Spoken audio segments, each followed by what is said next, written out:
Зачем он коснулся меня? Странный какой. Что ему нужно? Ведь не каждый так сможет просто взять и коснуться незнакомого человека.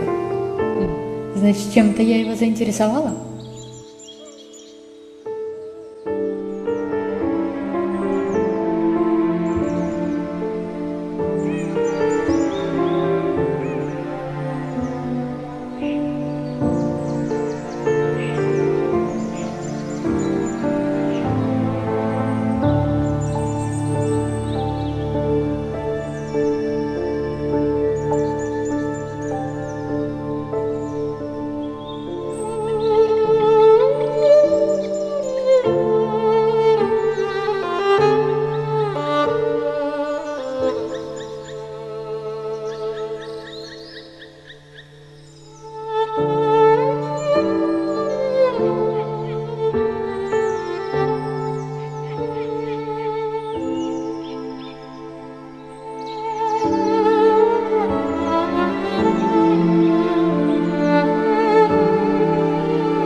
Появится у нас трое детишек, и будут они у нас красивые и нежные, прям как их родители.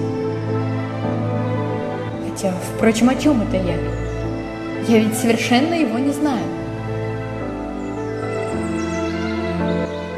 Вдруг он тот еще маньяк-садист? Или ревнив, как Отелло?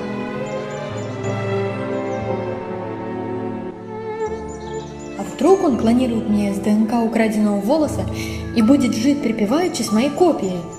Этому не бывать! Что вы себе позволяете?